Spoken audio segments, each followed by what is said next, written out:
Assalamualaikum warahmatullahi wabarakatuh.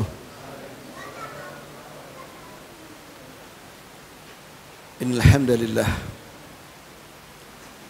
nahmaduhu wa nasta'inuhu wa nastaghfiruh. Kita tidak mengatakan bahwa dosa tidak mempengaruhi keimanan, tidak membahayakan keimanan bagi yang mengamalkan. Kata pensyarahnya di sini jamaah sekalian. Perkataan yang mengatakan bahwasanya dosa dan amal saleh tidak membahayakan pelakunya, dosa maksudnya, dosa ya, tidak membahayakan pelakunya dan tidak mengurangi keimanan, dan amal saleh tidak menambah keimanan. Itu adalah perkataan kelompok namanya Murji'ah. Sedangkan ahlu sunnah sepakat bahwasanya iman itu yazidu bitta'ah. Iman itu bertambah dengan ketaatan, dengan amal saleh, dan iman itu berkurang karena apa? Dosa-dosa. Masalah ini penting sekali ya jamaah, masalah keimanan. Wallahi nikmat yang paling besar yang Allah beri kepada kita adalah iman. A'zamu, iman ini lebih besar, lebih agung daripada dunia beserta isinya. Sebab dunia ini akan sirna, sedangkan keimanan itu akan kekal. Kenikmatan yang disebabkan oleh keimanan itu abadi selama-lamanya di syurga. Sebagaimana Allah Azza wa Jalla berfirman, "Wa basyiril ladzina amanu wa 'amilus shalihat anna lahum jannat تجري من تحتها الأنهار كلما رزقوا منها من ثمرة رزقا قالوا هذا الذي رزقنا من قبل وأتوا به متشابها ولهم فيها أزواج مطهرة وهم فيها خالدون."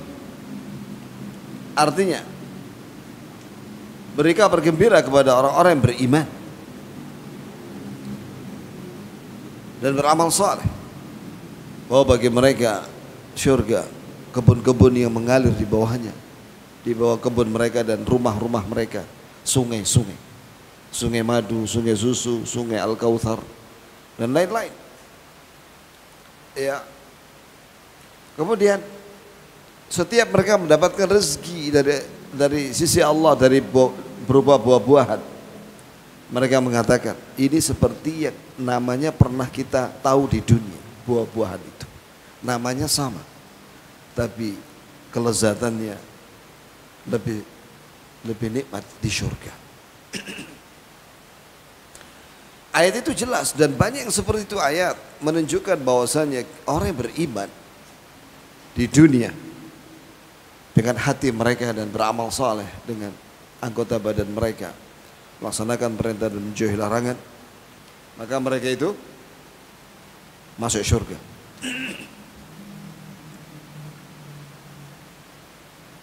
Kemudian jamaah sekalian, Ibnu Mas'ud pernah berdoa, Allahumma zidni imanan wa yaqinan wa fiqha. Ya Allah, tambahkanlah untukku imanan, keimananku, wa yakinan, dan keyakinanku, dan pemahamanku, ilmuku terhadap agama Islam. Dan juga Imam Ahmad pernah ditanya oleh muridnya, "Ya Imam, ayazidul iman wa yanqus?" Ya Imam, apakah iman itu bisa bertambah dan berkurang? Maka beliau mengatakan, na'am. Yazidul imanu hatta balagha a'la samawat. Wa yanqusu hatta nazala asfala safilin min al-ard. Iya, dia juga akan bisa turun iman itu sampai ke bumi yang paling bawah. Bumi nomor 7 yang paling bawah, paling rendah. Imam Al-Auza'i pernah ditanya, ayazidul iman wa yanqus? Apakah iman itu bisa bertambah, bisa berkurang? Maka beliau mengatakan, na'am. Yazidu hatta balagha a'lal jibal wa yanqusu hatta lam yabqa minhu syai'. Iman itu bisa bertambah sampai setinggi gunung yang paling tinggi. Apa gunung yang paling tinggi ya jemaah? Himalaya. Dan bisa berkurang keimanan itu sampai tidak tersisa sedikit pun di dalam hati manusia. Bukankah Nabi SAW menyatakan, yakhruju minan nar man kana fi qalbi mithqala dzarratin minal iman. Akan keluar dari api neraka orang yang imannya seberat semut. Beratnya itu seberat semut. Itu menunjukkan bahwa iman itu bisa melemah, berkurang bobotnya. Yakhruju minan nar man kana fi qalbi habbata khardal minal iman. Akan keluar dari api neraka, ini dengan izin Allah nanti pada hari kiamat. Orang yang imannya seberat biji sawi, habbata khardal. Habba itu biji, khardal itu sawi. Antum pernah lihat biji sawi ya jemaah? Hitam kecil. Maka waspadalah kita. Bagaimana kita? Iman kita ini bagaimana? Ya. Maka kita harus memperhatikan iman yang ada pada diri kita. Karena itu modal kita untuk mendapatkan semua kebaikan dari Allah dunia akhirat. Dan dijauhkan dari keburukan dunia akhirat. Dalil dari Al-Quran Al-Karim surat Al-Anfal yang menunjukkan bahwa iman itu bertambah. Nah, sesuatu yang bisa bertambah berarti bisa berkurang. Allah Azza wa Jalla berfirman dalam surat Al-Anfal ayat 2. A'udzu billahi minasyaitonir rajim. Innamal mu'minuna alladzina idza dzukirallahu wajilat qulubuhum wa idza tuliyat 'alaihim ayatuhu zadathum imana wa 'ala rabbihim yatawakkalun. Artinya, sesungguhnya orang-orang yang beriman itu adalah orang-orang yang apabila disebutkan nama Allah, diingatkan dia dengan Allah, wajilat qulubuhum, takut hati mereka. Nurut sudah, tunduk dah. Ini ciri orang yang beriman yang pertama. Yang kedua, wa idza tuliyat alaihim ayatuhu zadathum imana. Apabila dibacakan kepada mereka ayat-ayatnya, yaitu Al-Quran dan hadis tentunya, zadathum imana, bertambah keimanan, semakin kokoh, meningkat, semakin bagus. Begitu ya jemaah. Dan sesuatu yang bertambah bisa berkurang. Karena kan awalnya kan begini, misalnya posisinya di sini atau sebesar semut misalnya, terus meningkat. Sesuatu yang meningkat bisa turun juga karena maksiat. Wa yang ketiga, ciri orang beriman yang dipuji adalah di sini, wa ala rabbihim yatawakkalu. Mereka bertawakal kepada Allah. Bertawakal itu apa artinya? I'timadul qalbi ala Allah fi jalbin naf'i wa daf'id dhurr ma'a thiqati bihi ma'a akhdhi al-asbab al-ma'dhun fihi. Ini definisi diterangkan oleh Syekh Muhammad bin Shalih Al-Utsaimin rahimahullah. Bertawakal itu artinya bergantungnya hati ini kepada Allah untuk mengharapkan dan mendapatkan semua kebaikan dunia akhirat dan dijauhkan dari segala keburukan dunia akhirat. Dengan percaya bahwa Allah akan memberi dan dengan mengupayakan sebab-sebab yang diizinkan oleh Allah Subhanahu wa taala. Dalil berikutnya jamaah, surat Al-Muddathir ayat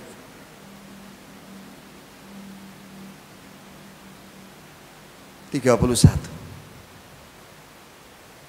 Allah Azza wa Jalla berfirman dalam surat Al-Muddathir ayat 31. Wa ma ja'alna ashaban nari illa malaika. Wa ma ja'alna iddatahum illa fitnatan lilladheena kafaru. Liyastaykina alladheena utul kitaba wal mu'minun. Liyastaykina alladheena utul kitab wa yazdada alladheena amanu imana.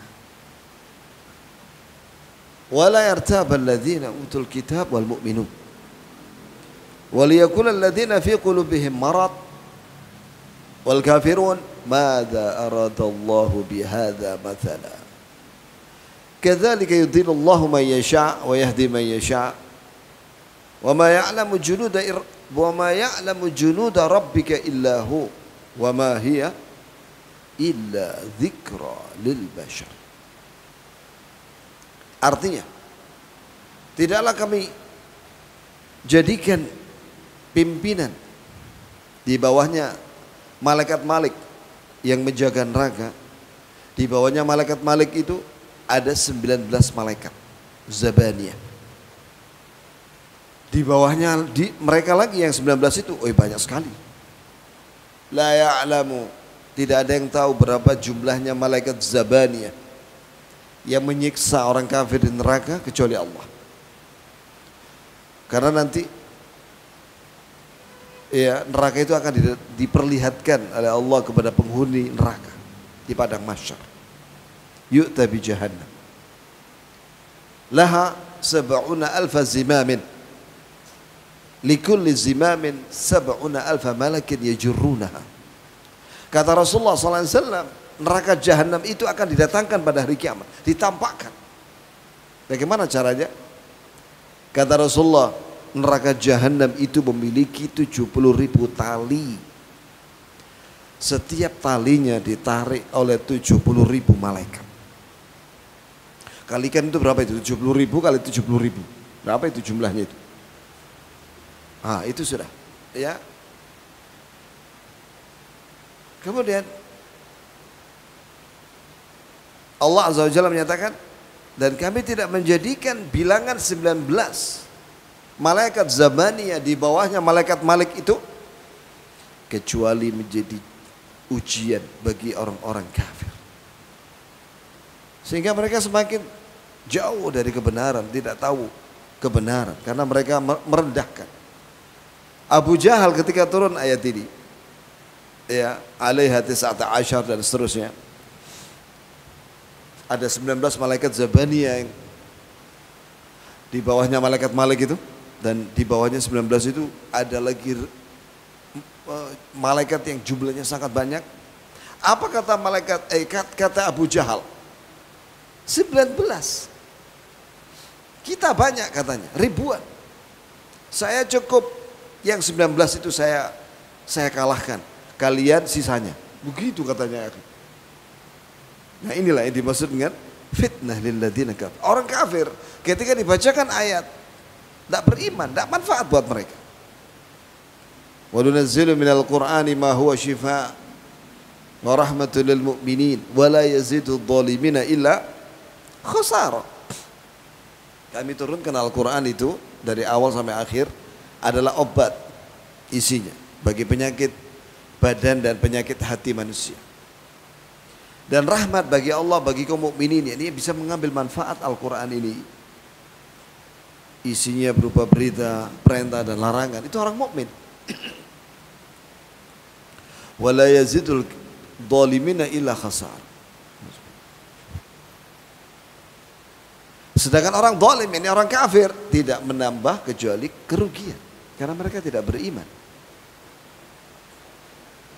Liyastayqina alladziina utul kitab, agar orang-orang yang memiliki kitab Taurat dan Injil di tangan mereka semakin yakin dengan Al-Quran. Karena apa yang Allah turunkan dari Al-Quran kepada Nabi Muhammad SAW mencocoki isi Taurat dan Injil.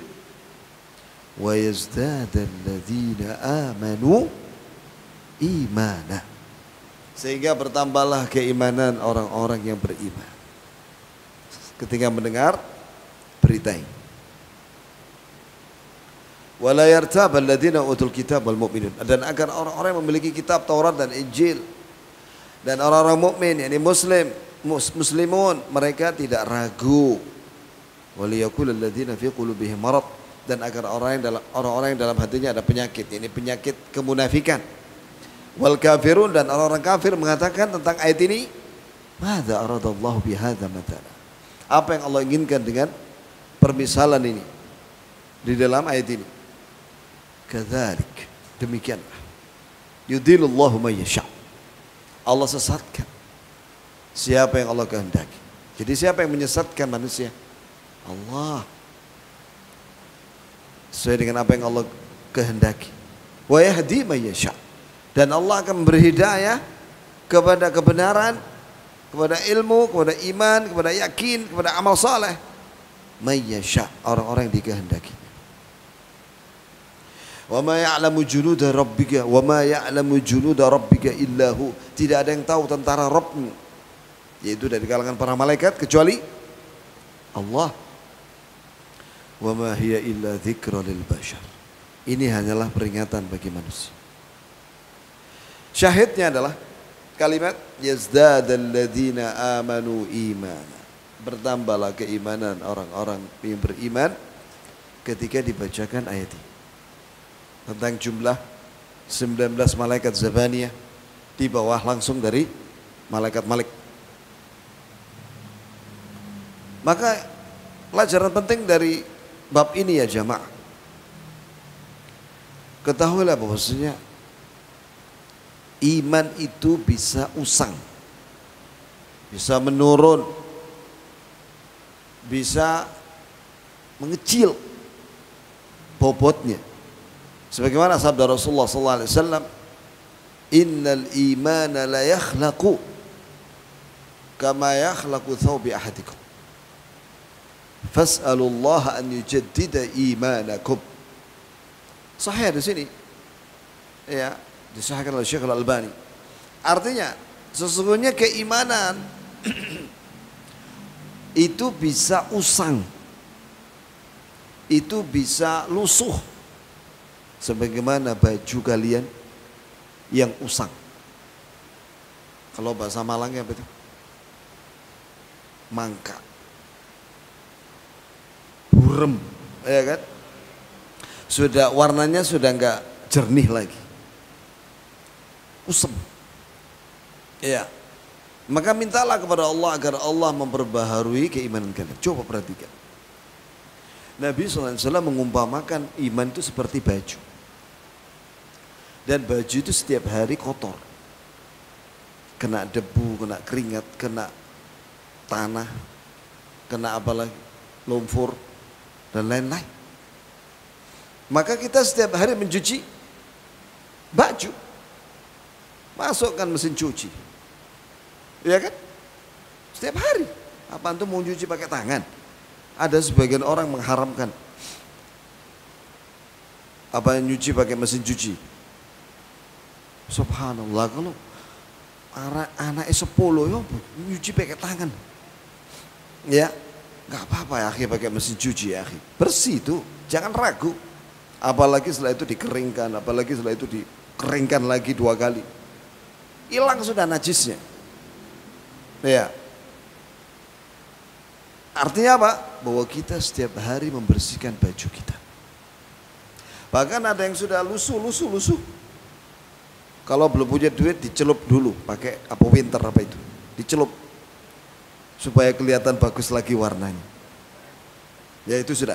Nah, bagaimana dengan keimanan? Asyaddu min hadza. Keimanan itu lebih daripada baju. Maka wajib kita perbaharui. Dengan apa? Ini penting ya. Yang pertama dengan keimanan. Dengan apa? Dengan doa.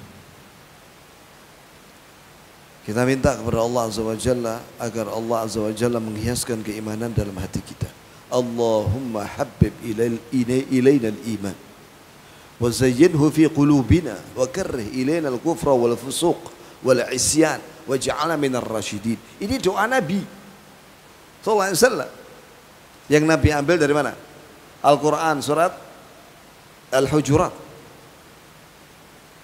Walakin Allah habbaba ilaikumul iman wa zayyanahu fi qulubikum wa karaha ilaikumul kufra wal fusuqa wal isyan ulaika humur rasyidun fadlan minallahi wa ni'mah wallahu alimun hakim. Artinya akan tapi Allah telah menjadikan di antara kalian kecintaan kepada keimanan di dalam hati kalian. Dan Allah hiaskan keimanan itu di dalam hati kalian. Dan Allah jadikan kalian benci kepada kekafiran dan kefasikan dan maksiat. Mereka itulah orang-orang yang mendapatkan petunjuk. Ya. Fadlan minallahi wa ni'mah. Sebagai karunia dan pemberian dari Allah, nikmat dari Allah yang sangat besar buat orang-orang yang beriman. Iman ini. Mari kita pertahankan iman ini. Maka kita berdoa, Allahumma habib ilainal iman. Ya Allah, jadikanlah hatiku ini cinta kepada keimanan, wa zayyinhu fi qulubina, dan hiaskanlah keimanan dalam hati kami. Wa karrih ilainal kufra wal fusuq wal isyan. Jadikanlah hati kami ini benci kepada kekafiran dan kefasikan dan maksiat. Waj'alna minar rasyidin, dan jadikanlah kami ke dalam golongan orang-orang yang mendapatkan petunjuk. Dan juga doa Nabi SAW ketika mendoakan mayat yang meninggal. Allahumma ahyina, Allahumma fir li hayyina wa mayyitina wa syahidina wa ghaibina wa dzakarina wa unthana wa saghirina wa kabirina wal muslimin. Allahumma man ahyaitahu minna fa ahyihi 'alal islam wa man tawaffahu minna fa tawaffahu 'alal iman. Ya Allah, siapa saja yang kau hidupkan di antara kami, hidupkan dalam keadaan Islam, ini mengamalkan Islam. Dan jika kau wafatkan di antara kami, wafatkanlah kami dalam keadaan mukmin.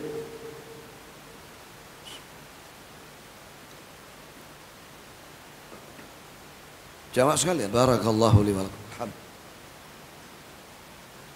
Yang kedua, bil ilm. Kalau ingin iman ini meningkat dan bagus, tidak usang dan tidak jelek, ya, dan tidak mengecil, maka harus dengan ilmu. Ilmu tentang apa? Ilmu tentang iman, yang berkaitan dengan definisi, yang berkaitan dengan cabang-cabang iman. Kata Rasulullah SAW, al-imanu bid'atun wa sab'una syu'bah, a'laha qawlu la ilaha illallah, wa adnaha imatatul adha 'anit tariq, wal haya'u minal iman. Rawahul Bukhari wa Muslim. Iman itu ada 73 sampai 79 cabang. Yang paling tinggi, nah perhatikan ya jamaah, yang paling tinggi dari cabang iman yaitu mengucapkan la ilaha illallah.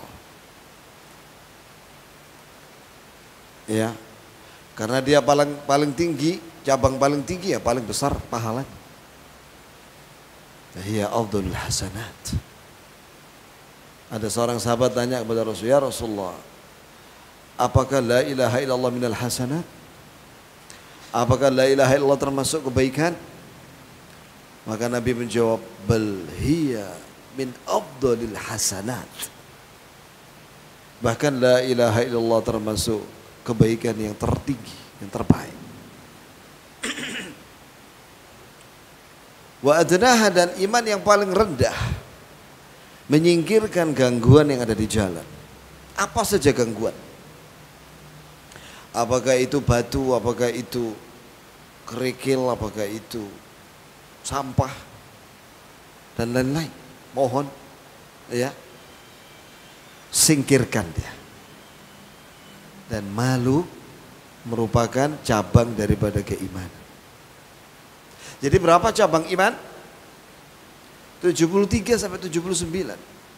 Imam Ibnu Hibban ngarang buku cabang iman ada 79 cabang. Sayangnya buku itu hilang, mafqud kata ulama.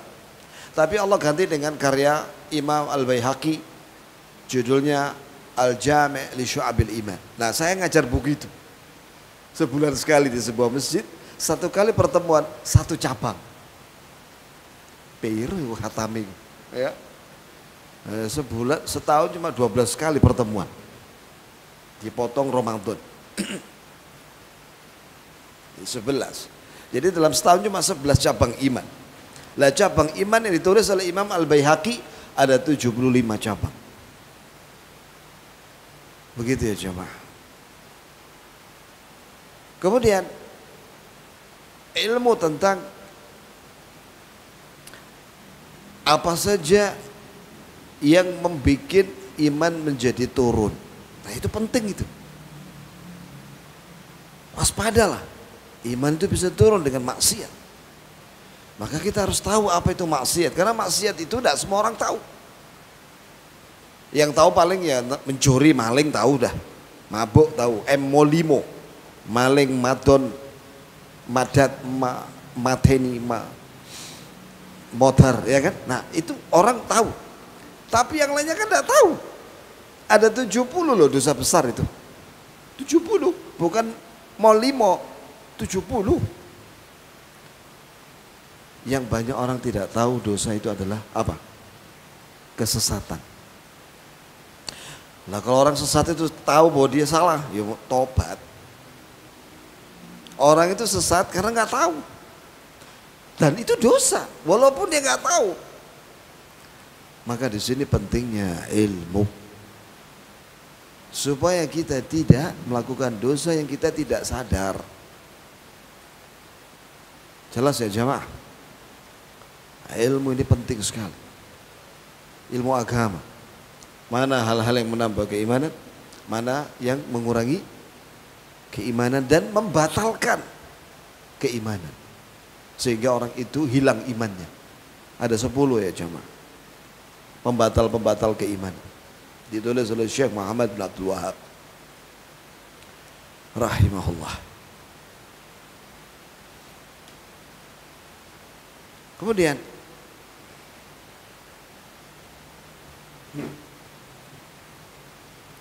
adapun orang-orang Murji'ah, jelas mereka marfud, batil apa yang mereka katakan. Kata mereka, iman itu tidak bisa bertambah, nggak bisa berkurang. Batil ucapan mereka dan keyakinan mereka itu. Sudah saya sampaikan tadi dalil Quran wal hadis yang jelas menunjukkan bertambah iman itu dan bisa berkurang tentunya kalau sesuatu yang bisa bertambah itu. Kemudian dikatakan oleh penulis di sini, wa narju lil muhsinina minal mu'minin an ya'fu anhu wa yudkhiluhumul jannah bi rahmatih wa la na'man 'alaihim wa la nashhadu lahum bil jannah wa nastaghfiru li musiihim wa nakhafu 'alaihim wa la nuqannituhum. Artinya kami berharap kepada Allah agar orang-orang yang berbuat kebaikan di antara kaum mukminin, laki dan perempuan, agar Allah mengampuni mereka agar Allah mengampuni mereka. Mana dalilnya bahwa kita mendoakan ampunan untuk kaum mukminin? Rabbana ighfir lana wa li ikhwanina alladzina sabaquna bil iman. Wa la taj'al fi qulubina ghillan lil ladzina amanu rabbana innaka ra'ufur rahim. Surat Al-Hasyr. Allah Azza wa Jalla menyatakan, walladzina ja'u min ba'dihim yaqulun Rabbana ighfir lana. Dan orang-orang yang datang setelah generasi Muhajirin dan Ansar, maka mereka berdoa, Rabbana ighfir lana, wahai Rabb kami, ampunilah kesalahan kami. Sebagaimana tadi yang saya sampaikan bahwa seorang belum ya. Kalau seorang minta ampun sama Allah, berarti dia minta dua hal. Sitrud dzunub fid dunya, minta agar ditutupi dosanya di dunia oleh Allah. Wal afwa yaumal hisab, dan minta agar dimaafkan pada hari kiamat. Wali ikhwanina alladzina sabaquna bil iman, dan ampunilah orang-orang yang dari saudara-saudara kami yang telah beriman, mendahului kami dalam keimanan. Di sini menunjukkan mendoakan siapa? Kaum mukminin mukminat. Dan juga tadi yang saya sampaikan doa Nabi ketika mendoakan salat jenazah, Allahumma ighfir li hayyina wa mayyitina. Ya Allah, ampunilah orang-orang yang hidup di antara kami dan yang mati di antara kami, semuanya muslim. Wa syahidina, dan yang hadir di salat jenazah ini, ampuni kami semua ya Allah. Wa ghaibina, dan yang tidak hadir dalam salat jenazah ini. Wa saghirina wa kabirina, dan ampunilah orang-orang yang kecil dan yang tua di antara kami. Wa saghir wa dzakarina wa unthana, dan laki dan perempuan di antara kami. Jadi kita disyariatkan untuk mendoakan kaum mukminin dan mukminat. Kata Nabi sallallahu alaihi wasallam, man istaghfara lil mu'minin wal mu'minat kataballahu lahu bi kulli mu'minin wa mu'minatin hasanatan. Sahih di sini. Barang siapa yang mohonkan ampunan untuk kaum mukminin dan mukminat, muslimin dan muslimat, yang hidup dan yang mati ya, semuanya, maka Allah akan catat untuknya kebaikan, pahala sebanyak jumlah mereka. Jumlahnya orang Islam berapa? Wah, ya, dari mulai zaman Nabi Adam sampai hari ini, sampai kiamat. Jadi kalau kita mendoakan ampunan, doakan diri sendiri dulu, Rabbana ighfir lana, baru mendoakan yang lain. Wali ikhwanina alladzina sabaquna bil iman, dan ampunilah saudara-saudara kami yaitu dari kaum muslimin yang mendahului kami dalam keimanan. Wala taj'al fi qulubina ghillan lil ladzina amanu, jangan kau jadikan ada kedengkian dan permusuhan di hati kami dengan mereka ya Allah. Rabbana innaka ra'ufur rahim, wahai Rabb kami, kau maha sangat sayang dan kasih ya kepada kami. An ya'fu anhu, kita berharap agar Allah memaafkan kaum muslimin. Wa yudkhiluhumul jannah bi rahmatih, dan kita berharap kepada Allah agar Allah memasukkan mereka ke dalam syurga dengan rahmat darinya. Wallahi hak ya ikhwan. Tadi yang saya sampaikan tadi, Nabi SAW menyatakan yakhruju minan nar man kana fi qalbi mithqala habbata khardalin minal iman, akan keluar dari api neraka orang yang imannya seberat biji sawi. Cuk, sedikit sekali amalnya, sedangkan surga itu mahal surga itu. Jadi Allah menghargai keimanan kita walaupun sedikit, apalagi banyak.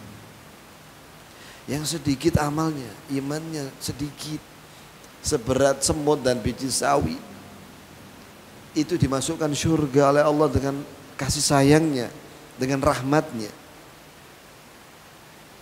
Berarti amal yang kita lakukan ini sebenarnya semuanya sedikit. Walaupun ada orang mengaku dirinya beribadah selama 500 tahun dan tidak maksiat selama 500 tahun. Ada riwayat disebutkan dalam An-Nihayah fil Fitan wal Malahim, ada orang beribadah selama 500 tahun, umat zaman dahulu. dan dia tidak berbuat maksiat, nurut sama Allah, laksanakan perintah dan menjauhi larangan selama 500 tahun. Setelah itu kata Rasulullah, orang ini diperintahkan untuk masuk surga dengan rahmatnya. Maka dia mengatakan, ya Rob, aku beramal 500 tahun ya Rob, aku ingin masuk surga dengan amalku. Maka Allah bilang, timbanglah dia. Amalnya 500 tahun itu ditimbang.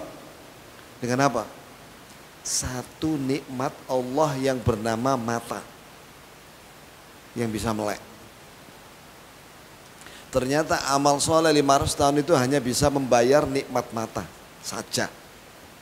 Adapun nikmat pendengaran, bisa mendengar, nikmat lisan bisa bicara, nikmat otak bisa mikir, nikmat jantung sehat dan lain-lain belum dibayar. Barulah dia mengakui, na'am ya Rabb, saya masuk surga dengan rahmat.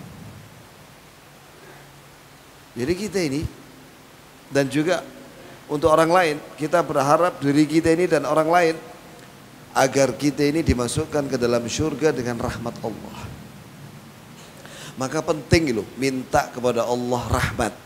Allahumma gfirli, Allahumma arhamni,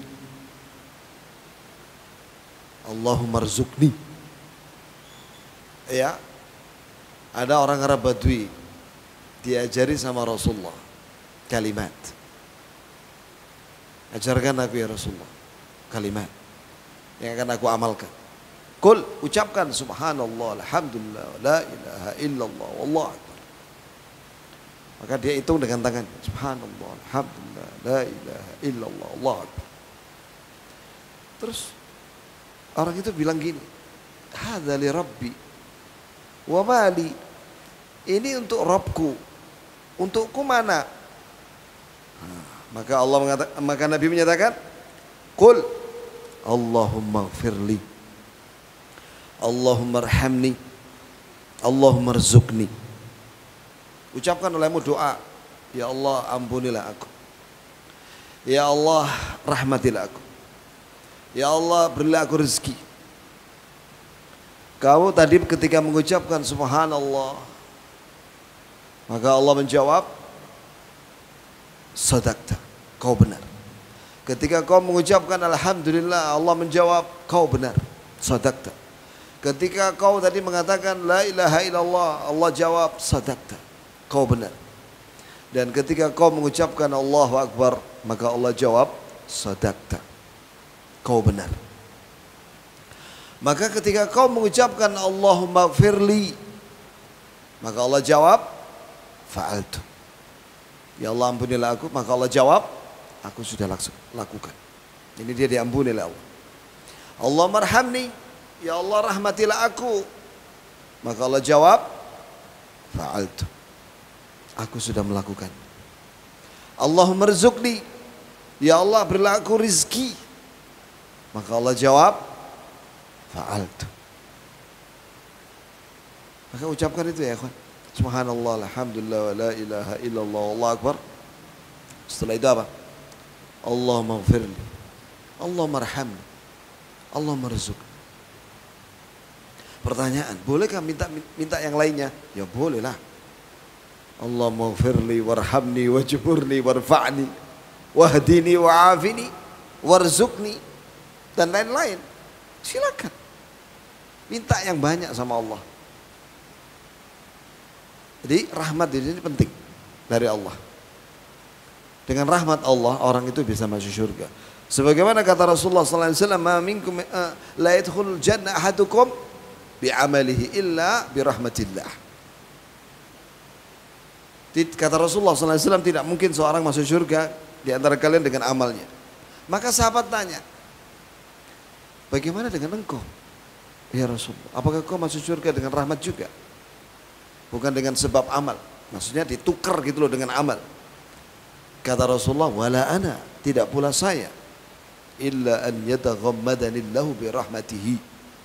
Atau kama qala Nabi sallallahu alaihi wasallam, kecuali Allah merahmati aku sehingga aku bisa masuk surga.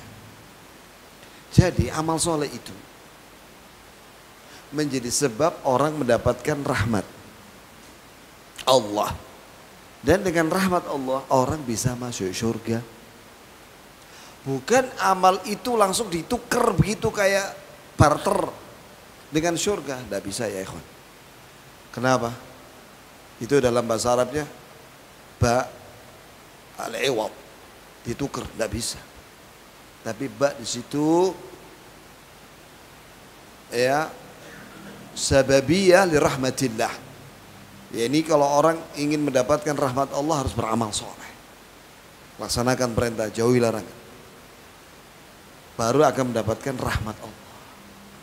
Amal kita ini sedikit, tapi Allah itu maha pemurah, menghargai dan menerima amal orang Islam yang sedikit dengan balasan surga selama-lamanya.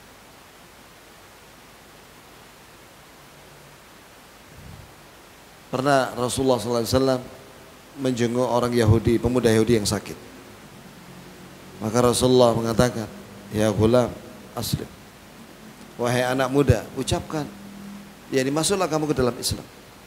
Maka pemuda Yahudi ini noleh kepada bapaknya begini. Bapaknya Yahudi. Maka bapaknya bilang, ati' Abul Qasim, taatilah Abul Qasim. Maka pemuda ini mengangguk untuk masuk Islam. Maka Nabi mengajari dia 2 kalimat syahadat. Asyhadu an la ilaha illallah wa asyhadu anna Muhammadar Rasulullah. Setelah mengucapkan 2 kalimat syahadat, meninggal dia. Maka Rasulullah bersabda, alhamdulillahilladzi anqadhahu bi minan nar. Segala puji bagi Allah yang telah menyelamatkan dia dari api neraka dengan sebab dakwahku. Apa amalnya dia sehingga dia masuk surga? 2 kalimat syahadat. Sedikit itu, cuma dengan lisan dan dibenarkan dengan hati. Ya, masuk surga. Allah karim. Kemudian wala na'manu alaihim. Kata penulis, dan kita tidak merasa aman atas orang dari siksa Allah terhadap kita dan kaum muslim. Jangan merasa aman dari makar Allah. Fala ya'manu makrallah illal qaumul khasirun. Tidak ada yang merasa aman dari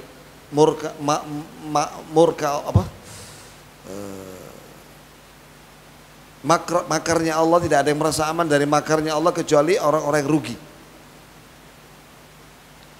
Jadi jangan merasa aman dari siksa Allah. Itu maksudnya. Kenapa ya kawan? Karena kita ini nikmat yang Allah beri kepada kita ini banyak. Sedangkan syukur kita sedikit. Bagaimana kita merasa aman? Kurang syukur kita ini. Ya. Ya kawan, rezeki itu bukan hanya fulus. Sehat itu rezeki yang lebih mahal dari fulus.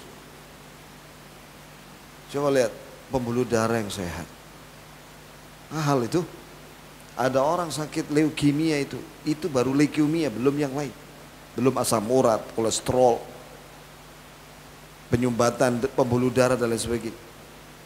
Belum sehat ginjalnya, pankreasnya, empedunya, ususnya, lambungnya, kulitnya, semuanya. Belum nikmat selamat. Selamat di dunia dari kesesatan, dari kekafiran. Selamat keluarganya dan badannya dan hartanya. Selamat dari bencana. Selamat pekerjaannya, selamat dagangannya. Itu rezeki itu. Ditutupi aibnya oleh Allah dan dosa-dosanya. Itu rezeki. Diberi adalah anak-anak, istri, suami yang muslim. Itu rezeki. Pagi-pagi dikasih sarapan, walaupun pecel, enak itu ya. Iya kan? Alhamdulillah. Aman. Aman itu juga nikmat. Aman itu nikmat. Berapa banyak itu negara yang tidak aman sekarang ini? Ukraina, Suriah. Iya enggak aman. Saya bertemu dengan seorang dari Suriah. Ya, dia pengusaha, dia apa? Dia kerja di muasasah di Saudi, haji, umroh. Bagaimana kondisi Suriah sekarang? Katanya dulu itu penduduknya itu 20 jutaan lebih. Sekarang Suriah tinggal 9 juta orang. Lah terus kemana itu yang lain? Mati. Ada yang mengungsi. Ada yang meninggal di laut karena mengungsi. Ada yang di penjara dan sebagainya. Indonesia aman, alhamdulillah. Syukuri ya, itu nikmat dari Allah. Sangat banyak nikmat yang Allah beri kepada kita, tapi syukur kita kurang. Akui saja, kurang syukur kita. Syukur itu ada 3 rukunnya. Yang pertama, bersyukur dengan hati, yaitu meyakini bahwa semua nikmat dari Allah. 2, bersyukur dengan lisan, yaitu memuji Allah. Alhamdulillah. Sudahkah kita memuji Allah setiap mendapatkan nikmat? Dan nikmat itu setiap detik loh, setiap saat. Kadang kita tidur kan 8 jam. Orang tidur mana bisa mengucapkan alhamdulillah. Mingkem, iya kan? Lah sedangkan dia nggak tidur aja nggak mengucapkan alhamdulillah. Jarang-jarang. Kemudian bersyukur dengan anggota badan, yaitu menggunakan nikmat itu untuk taat kepada Allah. Sudahkah kita menggunakan semua nikmat untuk mendekatkan diri kepada Allah? Maka kita tidak boleh bangga diri, ghurur dengan amal. Jangan ghurur, bangga diri dengan amal. Karena amal itu pemberian dari Allah. Apa yang kita banggakan? Itu murni pemberian dari Allah. Kita bisa beragama Islam, bisa sholat. Sebentar lagi puasa Ramadan. Semoga Allah pertemukan kita dengan bulan Ramadan dalam keadaan sehat, selamat, dan mendapatkan kemudahan dalam beramal dan diterima oleh Allah dan diampuni. Amin ya rabbal alamin. Itu pemberian dari Allah. Akhlak itu pemberian dari Allah. Keyakinan yang benar pemberian dari Allah. Mari kita tawadhu sama Allah, bahwa Allah sangat baik sama kita. Maka kita jangan merasa aman dengan azab Allah, dan jangan putus asa dari rahmatnya. Senantiasa berharap rahmat Allah dan ampunannya, dan senantiasa takut dari siksanya.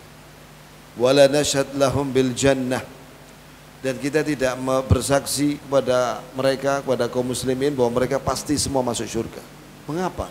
Karena kita nggak tahu hatinya orang Islam itu. Ya, sedangkan surga itu pada hari kiamat yang muncul itu adalah hati. Yauma la yanfa'u malun wala banun illa man atallaha biqalbin salim.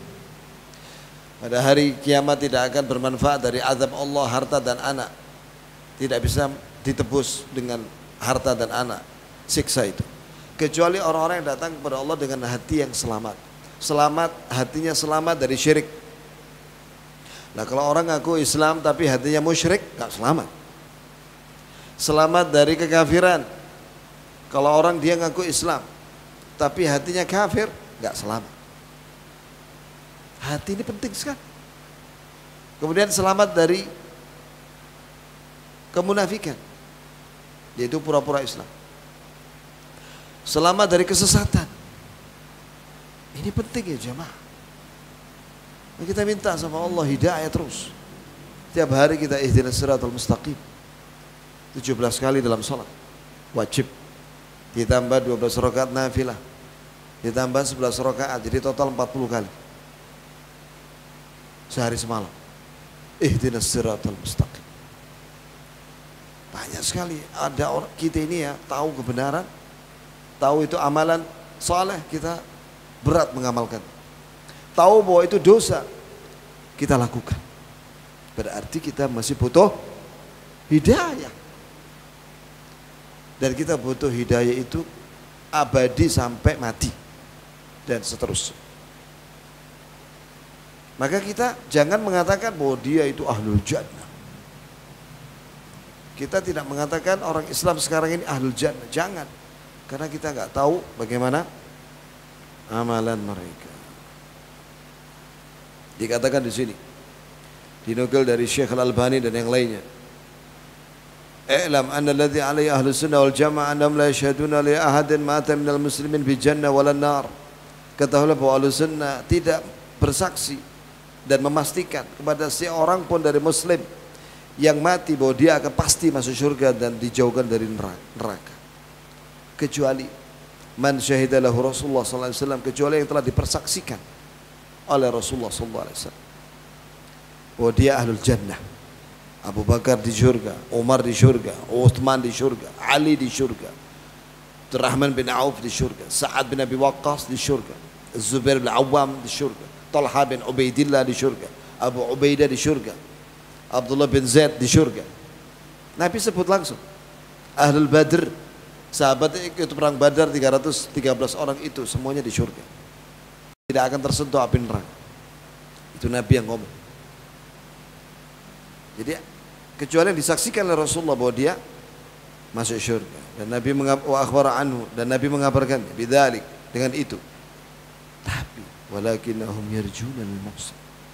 Tapi orang Islam itu berharap agar orang yang saleh agar dia dimasukkan surga oleh Allah dan diampuni. Wa yakhafuna al-musyi, dan khawatir dengan orang yang banyak maksiat. Khawatir sehingga memohonkan ampunan untuk mereka. Wa bihadza ta'lama 'alaihi katsir minan nas. Oleh karena itu di sini kau bisa tahu, idza dzukiru 'aliman, dzakaru 'aliman aw amiran aw malikan aw ghairum qalu al-maghfur lah. Di sini kau bisa mengetahui kesalahan sebagian orang yang apabila ada orang Islam mati dikatakan al-marhum atau al-maghfur lah.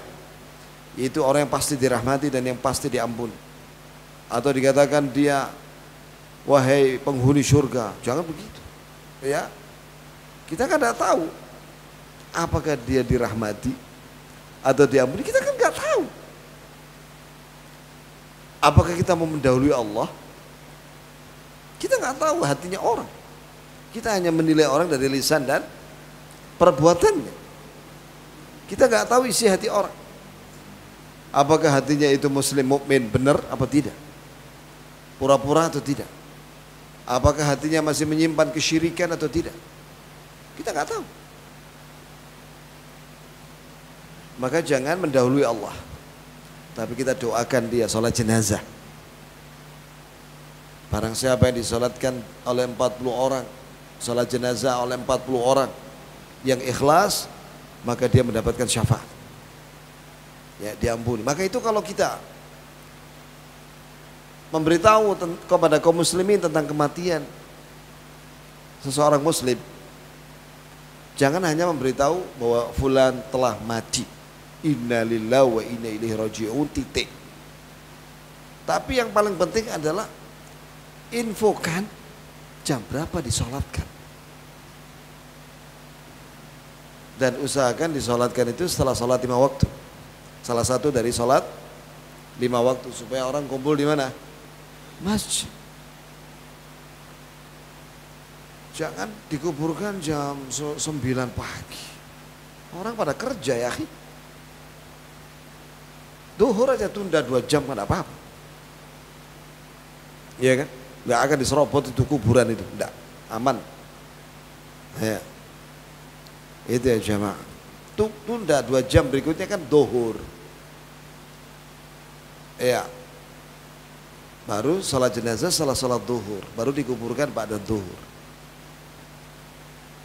Dan beritahu jam berapa dikuburkan, itu penting. Jadi jam berapa disolatkan dan dikuburkan, itu jauh lebih penting daripada sekedar memberitahu fulan telah mati, titik. Kurang, jam berapa disolatkan, itu yang lebih penting, supaya yang sholat semakin banyak. Semakin banyak semakin bagus, semakin dikabulkan doanya oleh Allah Subhanahu wa ta'ala. Ada lagi misalnya ada orang mengatakan bahkan yang mati ini bukan muslim, non muslim, dibilang almarhumah, Ratu siapa Inggris itu namanya? Ratu siapa? Elizabeth, ya. Almarhumah Ratu Elizabeth. Bahkan ada yang umroh badal mengumrohkan Ratu Elizabeth. Difoto sama orang, dilaporkan polisi, ditangkap polisi orang itu. Dia bawa spanduk lagi. Saya menghajikan Ratu Elizabeth. Ini orang Islam banyak nggak paham Islam. Masa orang kafir di umroh badalkan? Piye toh? Ya.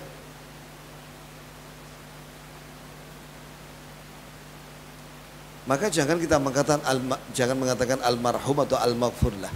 Tapi ucapkan rahimahullah. Semoga Allah merahmatinya. Jadi doa. Ghafarallahu lahu. Semoga Allah mengampuninya. Begitu boleh, tapi jangan dipastikan al-maghfur, al-marhum, al-marhumah. Jangan. Nah ini loh ya. Jangan sampai keliru dalam ucapan juga. Apalagi ada yang terang-terangan mengatakan naqala ila rafiqil a'la. Dia telah berpindah kepada Allah yang maha tinggi. Diterima di sisinya. Itu sudah tahu kalau dia diterima. Jangan berbicara tanpa ilmu. Apalagi itu rombongannya, teman-temannya itu para peminum semua. Dia barusan mati gara-gara miras oplosan. Ya. Nah, terus sebelum dikubur ditanya sama seorang kiai di situ, "Hei, bagaimana pendapat kalian tentang fulan ini yang kita mau kubur?" Baik, kata teman-temannya semua pada flash semua di situ. Teler semua. Ya. Baik. Ya. Setelah itu dikubur. Almarhum naqala ilal jannah. Masya Allah, dia berpindah ke surga. Dari mana kau tahu dia mati su'ul khotimah gitu? Mati gara-gara overdosis, mati gara-gara maksiat, keracunan miras, oplosan. Bagaimana bu? Almarhum. Jelas ini perkataan tanpa ilmu, berbicara tentang perbuatan Allah tanpa ilmu. Bagaimana yang tahu bahwa Allah merahmati dia? Lah kalau menyiksa dia, gimana ente? Dan berbicara tentang perbuatan Allah yang seseorang itu tidak tahu, itu dosa besar. Wa antaqulu 'alallahi ma la ta'lamun. Kalian berbicara tentang perbuatan Allah yang kalian tidak tahu. Kalian bilang Allah merahmati, mengampuni, padahal tidak. Ayo. Dia amalan terakhirnya maksiat. Ya ikhwan, ini pelajaran buat yang masih hidup. Innamal a'malu bil khawatim. Amalan itu ditentukan oleh amalan terakhir. Nasib seorang ditentukan apa?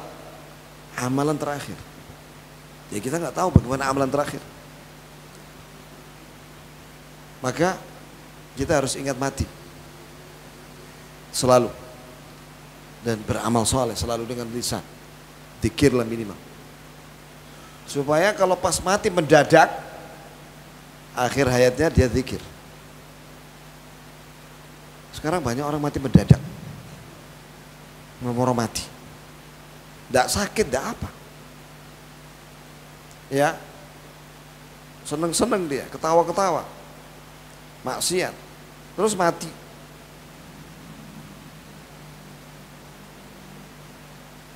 Pertanyaan, bolehkah kita mempersaksikan bahwa orang musyrik itu masuk neraka? Kalau itu iya.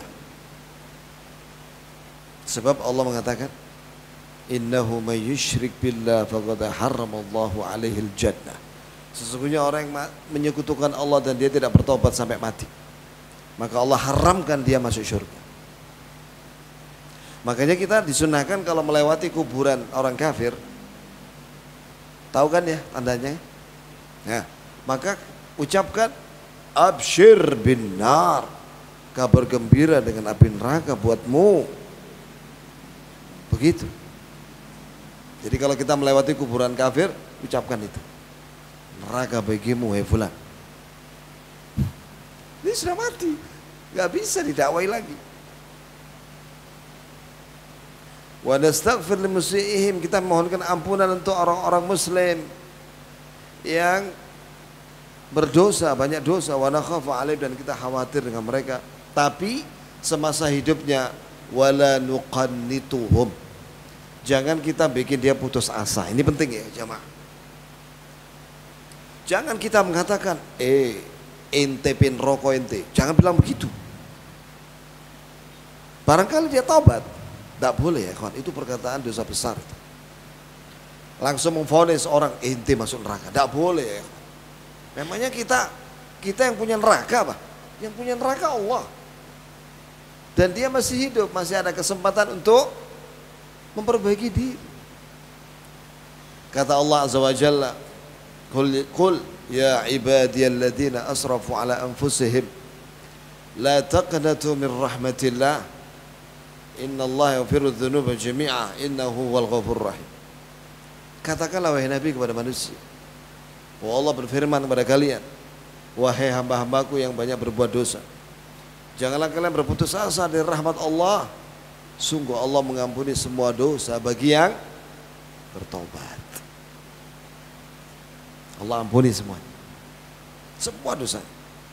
Mau 5 dan mau 70 diampuni semua bagi yang bertobat. Innahu huwal ghafurur rahim. Sungguh dia Allah Maha Pengampun lagi Maha Sayang kepada orang yang bertobat. Illa man taba wa amana wa amila amalan salihan fa ulaika yubaddilullahu sayyi'atihim hasanat wa kana Allahu ghafurur rahim. Kecuali orang-orang yang bertobat dan beriman dan beramal saleh, maka mereka itu catatan dosanya diganti dengan hasanat, pahala kebaikan. Dosa-dosanya dihapus semuanya. Syaratnya apa? Tobat nasuha. Dengan 3 hal menghentikan dosa itu. Menyesal. Yang kedua. Yang ketiga, bertekad tidak mengulang di masa mendatang. Kemarin Syekh Profesor Dr. Sulaiman Ar-Ruhaili ditanya oleh seseorang, Syekh, ana multazim, saya orang yang iltizam melaksanakan perintah, saya ikut pengajian, talibul ilm, penuntut ilmu, tapi ya Syekh, di kertas, maksudnya pertanyaan di kertas, dibacakan sama yang di depan, tapi saya belum bisa meninggalkan satu maksiat yang saya rahasiakan. Dia nggak sebutkan apa dosanya. Apa nasihat dari Syekh kepada dia? Ya akhi, katanya, penanya ini, hendaklah dia bangun menjelang adzan subuh, sholatlah, salat tobat, kemudian berdoalah kepada Allah, ya Allah, ya Allah, ya Hayyu ya Qayyum ya Dzal Jalali wal Ikram, ya Tawwab ya Ghafurur Rahim, kau tahu bahwa aku melaksanakan perintah, tapi aku ada satu dosa ini yang aku sulit untuk meninggalkannya, ya Allah. Maka dengan kemurahan-Mu dan hidayah-Mu, berilah aku hidayah untuk meninggalkan dosa ini. Adukan sama Allah. Nah, ini seperti itu ya caranya, ya ikhwan. Minta sama Allah Subhanahu wa taala agar bisa bertobat. Karena hanya Allah yang bisa beri hidayah. Jangan bikin manusia putus asa. Jangan. Selama dia masih hidup, masih ada kesempatan. Iya, untuk bertobat maksudnya. Bukan kesempatan untuk maksiat, bukan. Kesempatan untuk bertobat. Kadang orang memahami kalimat kesempatan ini ada 2 macam. Oh, kesempatan Ustaz, iya kesempatan. Kesempatan apa maksudnya? Maksiat, bukan. Kesempatan untuk bertobat. Innallaha yaqbalu taubatal abdi ma lam yugharghir. Sungguh Allah masih menerima taubat hambanya selama nyawanya belum di kerongkongan, sehingga mengeluarkan bunyi ghor-ghoroh. Orang kalau mau mati, ketika dia nyawanya sudah sampai di kerongkongan, itu ngorok. Begitu ya, itu namanya ghor-ghoroh. Lah kalau sudah begitu, gak diterima tobat. Berarti cek tahes, ya, sehat, walafiat, diterima tobat. Kita orang tahes semua, alhamdulillah. Sempatan tobat sekarang ini, jangan ditunda besok aja Ustaz. Enggak, sekarang ya akhi. Tobat itu sekarang, bukan besok. Karena kita nggak tahu nanti malam masih hidup apa enggak. Jangan ditunda tobat. Wal amnu wal iyasu yang kulani. Kurang berapa menit ini? Mana panitia? Setengah 10 Ustaz biasanya. Setengah 10. Wal amnu wal iyasu, kata penulis rahimahullah. Wal amnu wal iyasu yang kulani an millatil Islam wa sabil haq bainahuma li ahli al-qiblah. Ya. Qala syar yajib an yakuna al-'abdu khaifan raja. Ini penting sekali ya jamaah. Wajib bagi seorang hamba untuk senantiasa takut dari dosa-dosa. Rajian, berharap rahmat Allah. Dan mengingat kebaikannya tentunya supaya dapat rahmat Allah. Dan mengingat dosanya sehingga dia takut dari siksa Allah. Fa innal khawfal mahmud as-sadiq ma hala baina sahibihi wa baina maharibillah. Takut yang terpuji, yang benar, apabila takut itu menghalangi dia dari yang diharamkan oleh Allah. Orang mukmin itu ya jamaah, tidak luput dari kesalahan. Tapi kalau diingatkan, langsung nurut. Oh ya, jazakallah khair. Ya, syiar seorang muslim, rahimallahu imra'an dalla ala uyubi. Semoga Allah merahmati seorang yang menunjuki kekuranganku, kesalahanku. Tunjukkan, pakai dalil. Ya kalau sudah jelas ya tak pakai dalil gak apa-apa. Ya, manusia mahal khata' wa nisyan. Manusia itu tempat salah dan dosa, lupa. Insan dinamakan insan dari kata nasya, lupa. Kita ini manusia sering lupa. Tidak ada kita ini yang maksum. Maksum itu bersih dari dosa. Tidak ada. Yang bersih dari dosa dan kesalahan itu Rasulullah, Nabi dan Rasul. 100% ucapannya benar. Kalau ingin tahu perkataan Nabi, lihat Quran hadis. Itu perkataan Rasulullah. Yang Nabi sampaikan maksudnya, Quran, hadis. Semuanya dari Allah itu. Wa ma yantiqu 'anil hawa in huwa illa wahyuha. Nabi tidak berbicara dari hawa nafsunya, tapi itu yang disampaikan itu wahyu dari Allah yang wahyukan kepada dia. Tapi kita bukan Nabi. Maka kita merasa kita banyak salah. Ya ibadi, innakum tukhti'una bil-laili wan-nahar, kata Allah dalam hadis qudsi. Wa ana aghfiru dzunuba jami'a fastaghfiruni aghfir lakum. Wahai hamba-hambaku, sesungguhnya kalian itu banyak dosa, banyak salah, malam dan siang. Dan saya mengampuni semua dosa. Mintalah ampun kepada aku ampuni kalian. Jadi kita semua ini pendosa. Jangan merasa suci kita ini. Fala tuzakku anfusakum. Jangan kalian mensucikan diri kalian. Kita ini harus merasa banyak salah. Banyak nikmat yang Allah beri kepada kita, tapi kita setiap hari membawa dosa. Abu'u laka bi ni'matika alayya wa abu'u bi dzambi faghfirli innahu la yaghfiru dzunuba illa anta.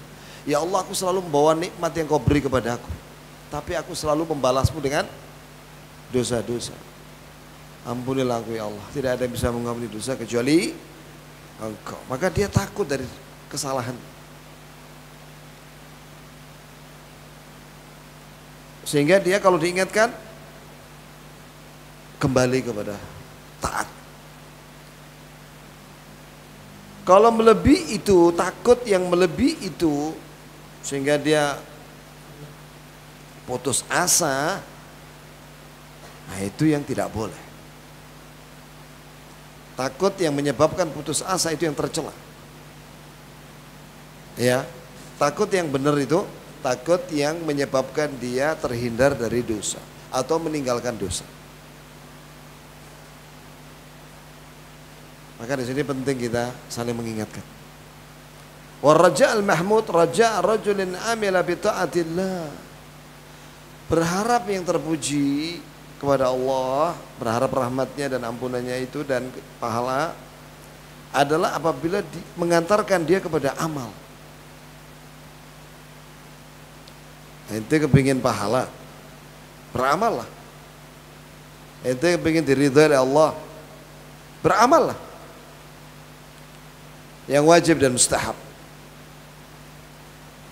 berdasarkan ilmu dari Allah itu Al-Quran dan Sunnah, maka dia berharap pahala. Ya jamaah, kita itu berharap pahala di dunia ini sebanyak-banyaknya. Thawab, thawab min indillah, ada di Quran surat Ali Imran. Thawab min indillah, pahala di sisi Allah. Ihtisaban itu apa artinya? Kata Syekh Ibnu Utsaimin, ihtisaban itu talab thawab indallah, mengharapkan pahala di sisi Allah. Kita ngaji di Masjid Al-Ghaffar, ya betul, Al-Ghaffar ya. Apa tujuan kita? Pahala, ganjaran, dan ridha Allah, dan rahmat Allah, dan ampunannya. Itulah namanya roja, berharap ganjaran. Sehingga kita buktikan dengan ngaji, kita buktikan dengan beramal, dengan zikir, laksanakan yang wajib dan sunnah. Atau seorang yang berdosa terus dia tobat, astagfirullah, diingatkan dia sama temannya, ente salah, oh iya astagfirullah, maka dia tobat, berharap apa? Ampunannya. Ya ikhwan, walaupun Nabi itu maksum ya dari kesalahan, bebas dari kesalahan, tapi beliau itu minta ampun tiap hari dan bertobat 100 kali. Walladzi nafsi biyadihi inni la astaghfirullah wa atubu ilaihi fil yawm 100 marrah.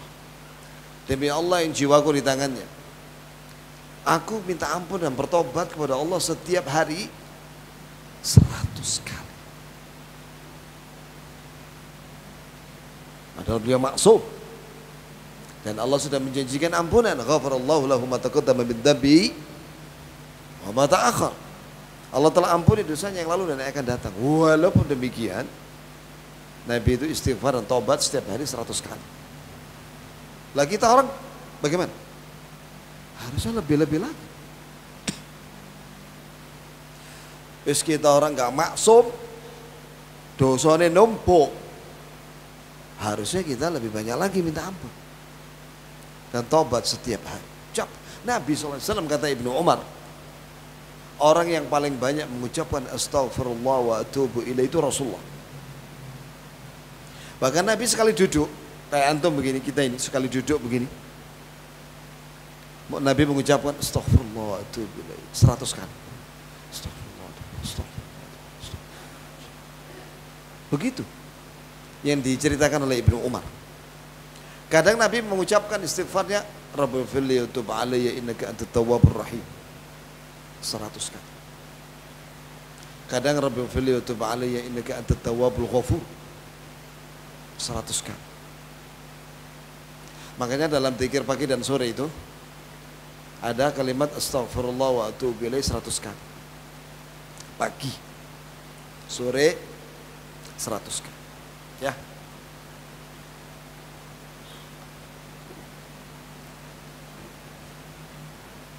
Adapun orang yang memiliki katanya roja, berharap, tapi dia selalu ekstrem dan berbuat dosa yang kata dia mengharapkan rahmat Allah tanpa amal, ini ghurur, tertipu dia. Ada orang katanya punya harapan, tapi dia tidak beramal. Malah dia berbuat maksiat. Sambil nyabu, dia bilang Allah Ghafurur Rahim. Allah Maha Pengampun lagi Maha Penyayang, saudara-saudara. Tapi dia mabuk. Nah ini ghurur ini. Ditipu sama setan. Kalau dia yakin bahwa Allah Maha Pengampun, harusnya dia meninggalkan dosa supaya diampuni. Maka biasanya kalau orang-orang zaman sekarang ini yang suka merokok ya, bapaknya merokok, anaknya merokok, nak jauh rokokan ente, loh, lah bapaknya rokok anak-anak, gak konsisten, iya kan? Kalau dia melarang anaknya merokok, hendaknya dia meninggalkan dulu, pasti anaknya bilang, lah bapak rokokan, iya apa coba, apa jawabannya?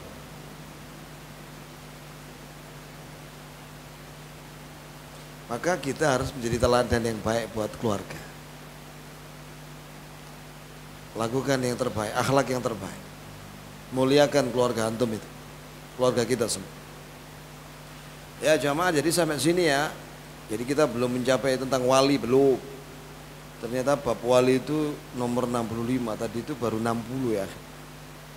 Insya Allah nanti di lain waktu ya. Mungkin Ramadan ya. Kalau Ramadan jangan pagi lah. Kita orang ceramah pagi Ramadan sampai jam 12 haus ya akhi. Sebaiknya ceramahnya diganti menjelang maghrib lah, ya kan? Iyalah, jangan lama-lama juga, 1 jam setengah lah maksimal. Setelah itu adzan maghrib, bismillah ya kan? Hilang ngelai, kita orang ceramah jam 9 pagi sampai jam 12. Tanggung jawab ente kalau haus. Jadi jangan bikin ustadznya kehausan. Di bulan Ramadan pengajian itu sebaiknya itu menjelang berbuka. Paling zen itu sudah. Itu semua khusyuk itu. Karena di depannya sudah ada kolaknya, ya kan? Kemudian kalau bisa pengajian itu ba'da tarawih atau sebelum tarawih. Afdalnya sih setelah tarawih, seperti di Saudi. Tapi di Indonesia kalau setelah tarawih mulai kabeh wong-wong. Kenapa pulang, Pak? Luwe jari ini durung mangan jari, ya. Nah itu. Atau ba'da subuh lah boleh sedikit. Tidak usah lama-lama ba'da subuh. Ya karena masih seger, masih dingin ya kan. Gak panas ya. Tapi kalau jam 9 pagi, mana ada pengajian Ramadan jam 9 pagi di Saudi? Gak ada kayaknya. Kecuali di Indonesia. Ya, ngundang ustadz jam 9 pagi Ramadan. Tak tolak ya, enggak. Gantian menjelang berbuka puasa. Insya ya, setuju ya kalau menjelang puasa berbuka ya? Setuju. Guyu kabeh, teko kabeh insyaallah. Insyaallah. Ya, barangkali ada yang mau bertanya. Baik Ustadz, kami bacakan pertanyaan dari WA. Yang pertama, kenapa lebih banyak orang kafir yang berhasil di dunia ini dibandingkan dengan orang yang beriman? Nah, ini pertanyaan bagus sekali. Ini yang menjadi syubhat kebanyakan orang awam. Jamaah, Allah Ta'ala berfirman, fa'ammal insan idza mabtalahu rabbuhu wa na'amahu fayaqulu rabbi akraman wa amma idza mabtalahu faqadara alaihi rizqahu fayaqulu rabbi ahan. Apa artinya itu? Masih ada kelanjutannya? Kalla balla tukrimunul yatim.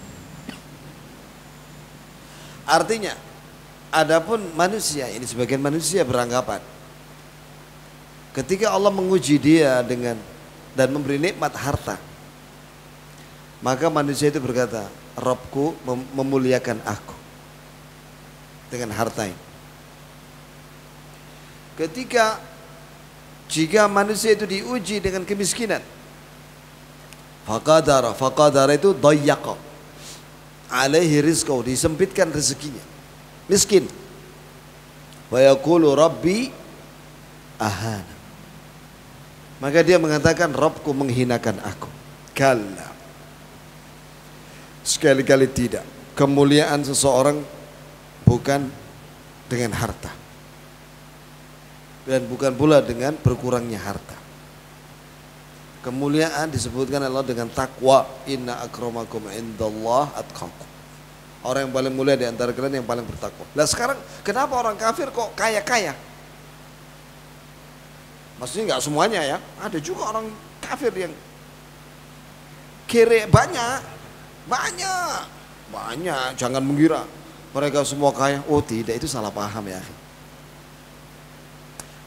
Nah, ketika mengatakan ada orang kaya, dari 100 orang kaya di dunia ini, ternyata kebanyakan non muslim. Apakah itu merupakan kesuksesan dan keberhasilan dan kenikmatan dari Allah? Oh bukan, itu namanya istidraj. Sanastadrijuhum min haitsu la ya'lam. Kami akan lulu mereka, itu bahasa Jawanya lulu. Dilulu, tahu gak? Diulur-ulur dengan harta. Kamu kafir. Kasih lagi. Supaya apa? Semakin lupa sama Allah. Semakin dia sombong dan semakin menentang. Setelah itu datang jadwal matinya, mati dalam keadaan kafir. Azab itu berarti kayak ulo marani kepuk. Itu bahasa Jawa itu. Ulo marani kepuk. Dipancing, ya kan? Pancing, kasih lagi. Toto, ya kan? Begitu. Masuk perangkap dia. Masalah selamat Allah. Itulah orang kafir. Ya jamaah, saya mau tanya antum. Bagaimana sih pandangan Islam tentang harta dunia ini?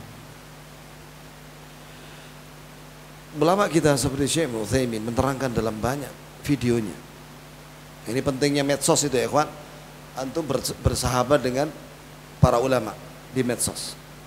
Ada video-video singkat mereka.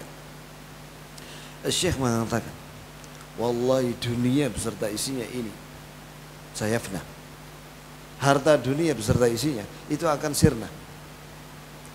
Tapi keimanan yang ada pada dirimu itu tidak akan hilang kalau kamu mempertahankan. Saya mau tanya antum, kalau seorang di antara keluarga kita meninggal, yang ngubur siapa? Kita. Bapak siapa yang ngubur? Kita. Kita yang meletakkan jasadnya ke dalam perut bumi, liang lahat. Apakah ada di antara antum yang disuap sama bapaknya? Nah, aku ojo dilebokno kuburan. Biarkan aku di kamar, kayak no balsem. Ya, kamu tak kasih duit 1 juta. Kira-kira mau nggak anak-anaknya yang ngerti Islam? Nggak mau. Jadi anak-anak itu yang menguburkan ayahnya. Harta, kemana harta? Mana ada orang mati membawa mobilnya ke dalam alam barzakh dan fulusnya untuk menyuap malaikat mungkar nakir? Tidak bisa ya. Jadi apa yang menemani kita di alam kubur? Amal soleh. Jadi amal soleh. Kata Syekh Ibnu Utsaimin, antum mengucapkan subhanallah sekali, alhamdulillah sekali, itu lebih mahal dari dunia beserta isi. Dunia ini akan hilang, sedangkan pahala subhanallah alhamdulillah kekal. Wal baqiyatus salihatu khairun 'inda rabbika thawaban wa khairun amal. Al malu wal banuna zinatul hayatid dunya wal baqiyatus salihatu khairun 'inda rabbika thawaban wa khairun amala. Harta dan anak itu perhiasan di dunia sementara, dan itu ujian. Apa kita bersyukur atau kufur? Sedangkan amal soleh yang kekal pahalanya itu lebih diharapkan di sisi Allah Subhanahu wa taala. Wal baqiyatus salihatu khairun 'inda rabbik. Lebih baik dari sisi Rabb, di sisi Rabbmu lebih baik pahalanya. Thawaba wa khairun amala. Dan itu lebih baik untuk dicita-citakan, diangan-angankan, diharapkan. Nah, orang Islam harus paham ini, bahwasanya akhirat lebih baik daripada dunia. Wal akhiratu khairu wa abqa. Akhirat itu lebih baik daripada dunia dan lebih kekal daripada dunia. Coba gempa bumi kemarin di Turki, ada ribuan apartemen ambruk, hilang sudah harta orang. Ya kan? Yang dia kumpulkan bertahun-tahun hilang. Harta fulus dia gak bawa, fulus gak bawa, cuma baju aja. Kalau dia bisa keluar dari apartemen itu cepat-cepat, mana hartanya? Hilang. Ya, terselamatkan sudah. Itulah dunia. Sifat dunia itu, harta itu, kita meninggalkannya, mati kita, dipek ahli waris. Sehingga rumah kita yang tinggal siapa? Orang lain. Dijual sama anak-anak. Begitu pula mobil dan yang lainnya. Mungkin istrinya dinikahi sama orang. Istrinya kan janda, dinikahi sama yang lain. Itulah dunia ya jemaah. Sedangkan akhirat itu kekal. Tidak ada mati, tidak ada hilang, tidak ada rusak, tidak ada. Tidak ada gempa bumi di surga. Enak terus. Khairun, di akhirat lebih baik daripada dunia. Coba kata Nabi, maudhi' saut ahadikum fil jannah khairun minad dunya wa ma fiha. Rawal Bukhari. Tongkat 1 meter diletakkan di satu tempat di surga itu lebih mahal daripada dunia ini beserta isinya. Dunia ini ada tanah, ada istana, hotel, bangunan, apartemen. Berapa harga rumah di sini? Harga tanah di sini per meter? 10 juta ada? Ya kurang lebih lah ya. Misalnya 10 juta. Kali kan belum bangunannya. Tapi itu kalah dengan tongkat diletakkan di tempat di surga. Terbuat dari apa tongkatnya itu? Sehingga nilainya lebih mahal dari dunia ini beserta isi. Apalagi yang lebih besar daripada tongkat, lebih mahal dari tongkat. Istana di surga, bidadarinya, kebun-kebunnya, kendaraannya, jauh lebih mahal dari dunia ini. Maka penting kita itu memahami tentang hakikat dunia dan akhirat. Sering-sering baca di rumah tentang surga itu apa, neraka itu apa, bandingkan dengan dunia. Jelas ya akhi? Lanjut, ada lagi? Pertanyaan berikutnya, ada kenapa Allah menghendaki atau menyesatkan manusia, Ustaz? Baik. Allah menjawab, falamma zaghu azaghallahu qulubahum. Jadi Allah menyesatkan seseorang itu karena sebab yang dilakukan oleh orang itu. Apa itu? Zaigh, yaitu dia melakukan maksiat dengan hatinya atau dengan lisannya atau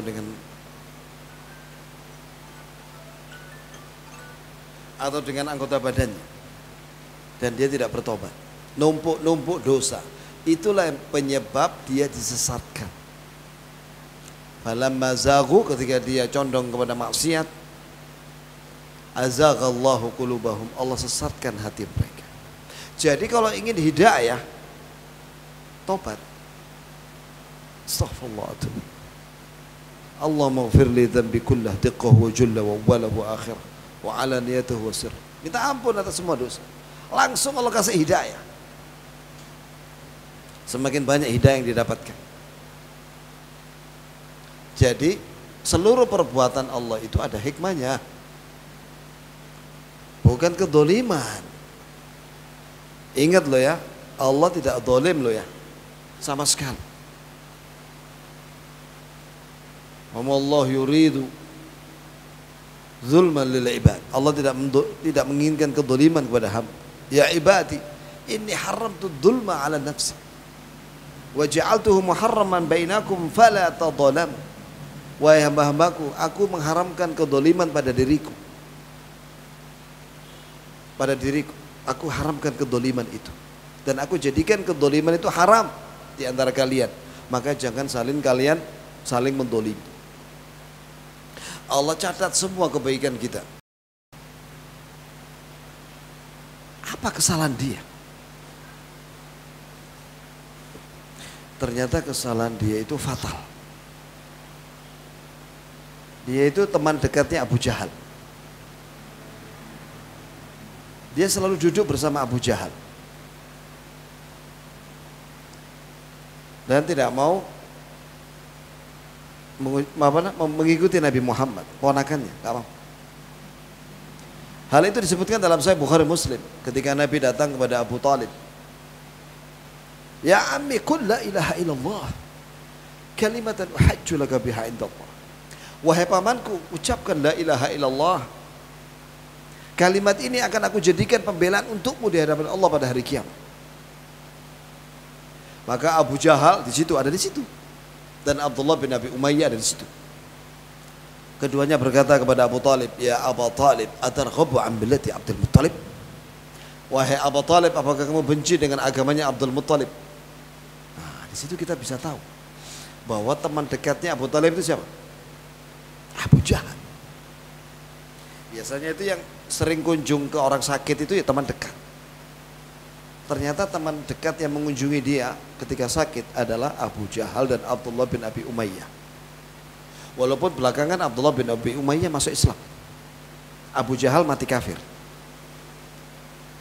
Maka Abu Talib diam. Maka Rasulullah mengulangi lagi. Nabi berharap agar pamannya masuk Islam.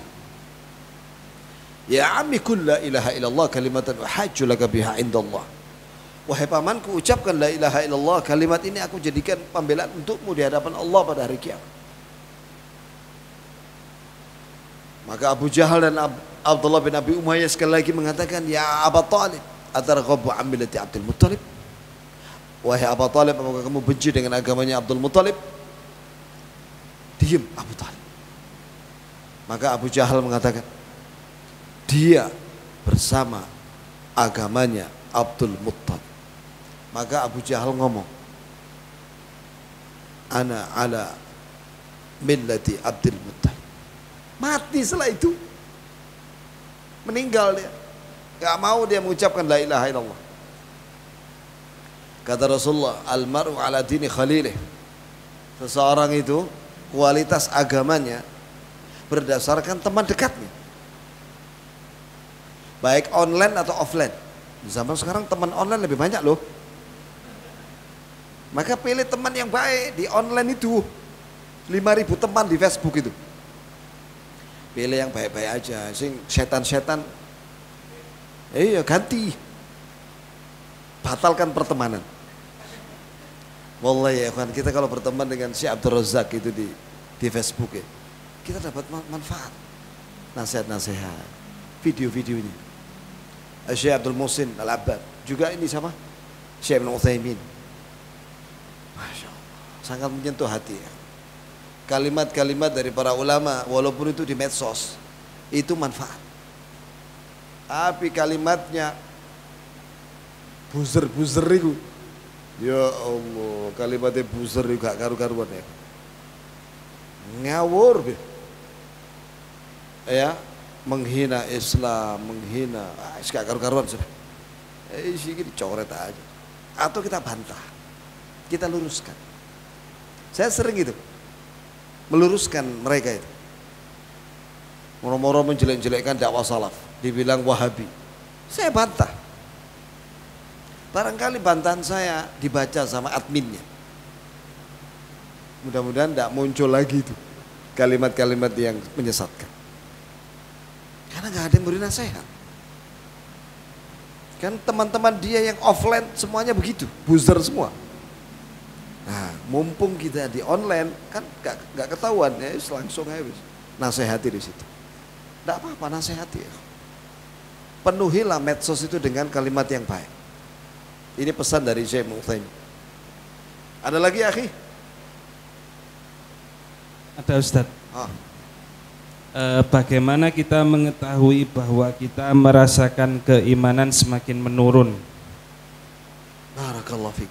Yaitu apabila keslan, malas, berat, bangun subuh angel. Nah, itu iman lemah itu, hati-hati loh. Segera diperbaiki imannya dengan istighfar, tobat. Ya, dengan mempelajari ilmu tentang keutamaan sholat subuh. Perhatikan tentang orang munafik. Wa idza qamu ila sholati qamu kusala yura'unan nas wa la yadhkuruna Allah illa qalila. Orang munafik itu ketika sholat malas. Makanya mereka datangnya cuma zuhur, asar, maghrib. Kan di Masjid Nabawi kan nggak ada lampu kalau isya dan subuh. Jadi mereka nggak datang kalau isya dan subuh. Karena mereka sholatnya apa? Yura'unan nas. Males sholatnya, kusala, yura'unan nas. Riya, ingin dilihat sama sahabat. Wa la yadhkurunallaha illa qalila. Dan mereka tidak mengingat Allah kecuali sedikit. Jadi orang munafik itu zikirnya kurang, ikhlasnya kurang. Orang mukmin tidak seperti itu. Orang mukmin harus kuat ikhlasnya selalu dan banyak zikir sehingga dia akan semangat. Bahkan sholat itu merupakan kebutuhan lebih daripada makan dan minum, dan dia merasakan lezat dengan sholat itu ya jamaah. Maka ibadah itu bukan beban sebenarnya. Ibadah itu adalah kebutuhan dan kelezatan yang ada di dunia. Orang bisa sholat di masjid 5 waktu. Wah, itu lezat. Itu nikmat. Bukan beban. Kalau orang munafik iya beban, tapi bagi orang Islam enggak. Itu kenikmatan yang luar biasa. Karena dengan sholat itu kita bisa tenang. Makanya sholatnya jangan cepat-cepat. Nabi itu kalau baca subhana rabbiyal azim 10 kali. Rata-rata seperti itu. Subhana rabbiyal a'la juga. I'tidalnya itu Nabi baca apa coba? Rabbana walakal hamdu hamdan katsiran thayyiban mubarakan fih mil'a samawati wal ard wa ma bainahuma wa mil'a ma syi'ta min syai'in ba'd. Ahla tsana'i wal majd ahaqqu ma qala al 'abd wa kulluna laka 'abd.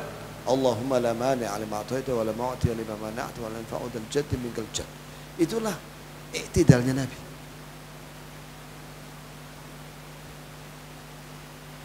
Saya pernah baca itu lengkap di Masjid Nabawi waktu jadi makmum ya. Saya nggak pernah jadi imam di Masjid Nabawi. Waktu itu imamnya Hudzaifi, Ali al-Hudzaifi. Saya coba baca itu waktu i'tidal. Ini ternyata pas. Selesai. Wala yanfa'u al-jad mingal jad. Sujud. Allahu akbar. Di Masjid Nabawi seperti itu. Rata-rata 15 menit sholat. Kalau Hudzaifi ya. Kalau yang lainnya rata-rata 10 sampai 13 menit. Hudzaifi itu yang paling lama. Tenang orangnya kalau sholat. Hafizahumullah. Menikmati ya ikhwan. Kenapa orang itu bisa tenang? Karena menikmati. Memahami bacaan sholat. Ada lagi? Yang terakhir. Terakhir Ustaz. Iya. Sebenarnya ada 3 pertanyaan, tapi satu mohon nggih. bagaimana kaidah orang yang beranggapan bahwa ibadah harus karena ikhlas kepada Allah, tidak boleh karena takut neraka atau berharap surga? Jadi begini ya, ikhlas itu didefinisikan oleh Syekh bin Utsaimin dalam Syarah Riyadhus Shalihin. Al-ikhlasu an ya'mala al-'abdu 'amalan salihan bi niyyati taqarrub ila Allah wa talab ats-thawab 'inda Allah wal jannah. Ikhlas itu seorang hamba yang beramal dengan keinginan, niat untuk mendekatkan diri kepada Allah semata dan ganjaran, mengharapkan ganjaran dan pahala surganya Allah di akhirat. Itu ikhlas. Dalilnya mana? Dalilnya surat Al-Isra. Wa man aradal akhirata. Perhatikan ini. Siapa yang menginginkan akhirat. Akhirat itu apa isinya? Surga. Jadi dia ingin masuk surga. Tentunya orang kalau pengen masuk surga, pengen juga apa? Dijauhkan dari api neraka dong. Ya kan? Wa man aradal akhirah. Barang siapa menginginkan akhirat, yaitu masuk surga dan dijauhkan dari api neraka. Wa sa'alaha sa'ya, dan dia mengupayakannya dengan amal saleh. Wa huwa mu'min, dan dia mukmin beriman. Fa ulaika kana sa'yuhum mashkura. Maka mereka itulah orang-orang yang amalnya diterima. Di situ bahwa keinginan, arada itu keinginan. Orang yang beramal soleh itu apa? Akhirat. Akhirat itu ya pahala, ya ganjaran di sisi Allah, dan surga, dan dijauhkan dari neraka.